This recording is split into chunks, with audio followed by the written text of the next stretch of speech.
So here I'm sharing an image of the first production. Willie Loman was played by Lee J. Cobb. Mildred Dunnick plays Linda. And we have Arthur Kennedy and Cameron Mitchell as Biff and Happy up here. And you can see the original set here and how everything's kind of wide open.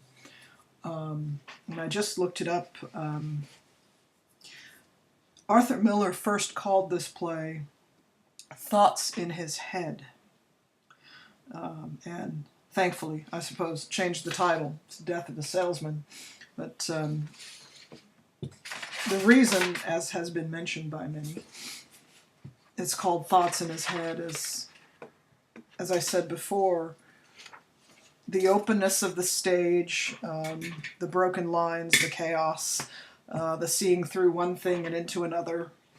That is, again, supposed to mimic, the stage mimics Willie Loman's thoughts, how he himself has kind of fallen into chaos. And with that, I'd like to turn to your text to page 260, and as before, I'm just kind of going to read over it a bit with you and stop and kind of put some important spins, if you like, on what is being shared in your book about this play. Your playwright is Arthur Miller, lived from 1915 to 2005. Miller's play melds two types of drama generally thought to be antithetical, realism and expressionism. Realistic drama pioneered by playwrights such as Heinrich Ibsen, of, Dollhouse fame, in the late 19th century, often exposes theater-goers to problems in society, sometimes pointing towards ways to reform. Lorraine Hansberry's A Raisin in the Sun is a good example of a play written with this social purpose in mind. During the Great Depression, when so many suffered horrible poverty, there was obviously a lot to criticize about Western capitalist countries, and realism dominated not only serious drama, but serious literature of all genres. So, if you think about it, Great Depression, stock market crash in the United States happens in 1929. There were several wealthy people who suddenly lost everything and famously committed suicide. Unemployment was rampant. People tried to earn money by selling pencils and apples and things. So huge unemployment, people looking for work. So the Depression was a moment when Americans could be critical of capitalism and critical of its ability to serve as a vehicle for well-being. The U.S. involvement in World War II from 1941 to 1945 is often seen as the turning point in the economic crisis, but even as late as 1949, the prosperity that we now associate with the post-war period was neither secure nor universal. Major strikes revealed problems in the American economy in the early 1950s, and many people decried a corporate heartlessness that treated employees not like human beings, but like commodities to be bought and sold. And we do, yes.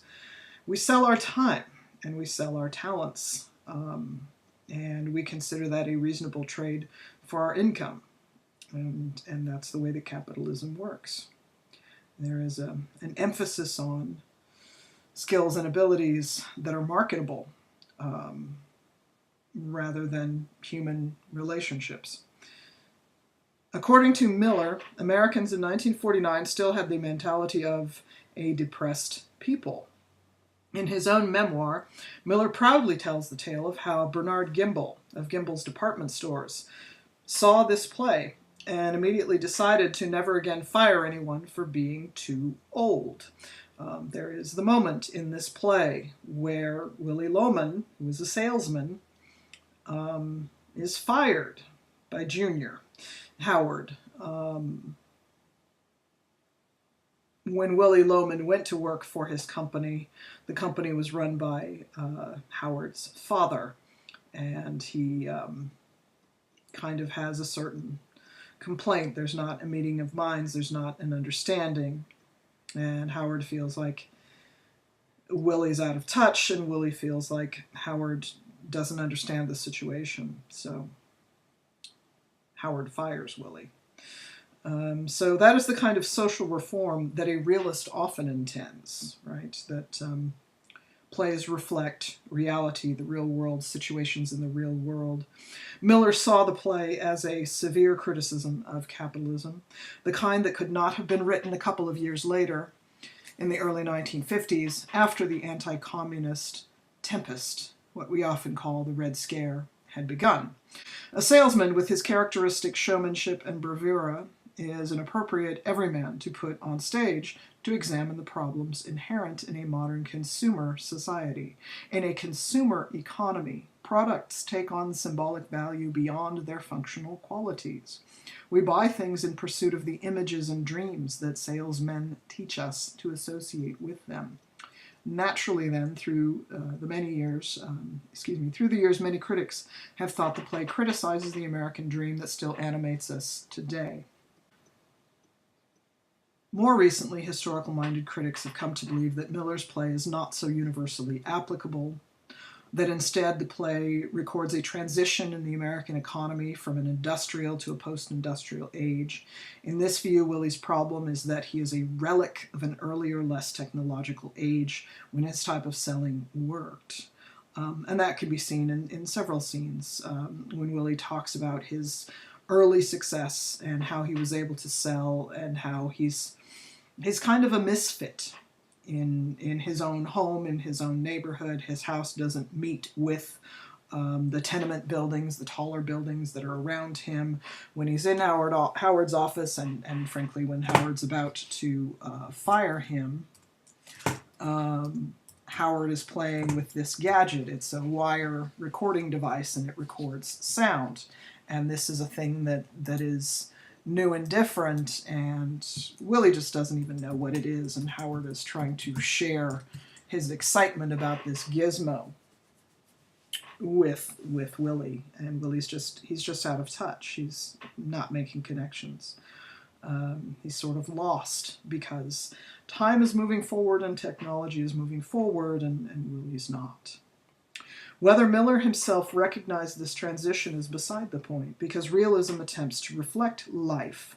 We can use plays like this almost the same way a historian examines other types of primary documents. For example, if Miller succeeded in reproducing realistic characters, a feminist approach could detect in the play evidence about the place of women in middle-class American society in the mid-20th century, whether or not Miller meant to offer a critique on that topic. So, for example, in the play you have Linda, the doting wife, who is a stay-at-home mother, stay-at-home wife. Her duties are entirely encompassed in the home, in the tasks of the home, in the household, in taking care of her men, taking care of her husband, taking care of her children, and that is her whole life.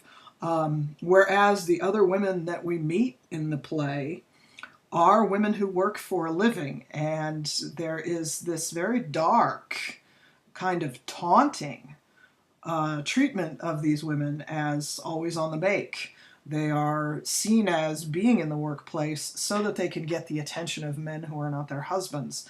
In some ways, at least in the views of the boys, right, Biff and Happy seem to think of women who work as almost inevitably they are prostitutes. You can note that by the way that they talk about women, their body language that they use, the kinds of pickup lines that they use in the restaurant. And also, this is framed in the background by Willie's affair in Boston. This was a woman that he got to know because she worked for a company, and Willie was trying to sell his product. And of course, it doesn't matter what his product is, and that's kind of the point. It doesn't matter. He's a salesman, and what is in those cases that he's carrying around and demonstrating doesn't matter.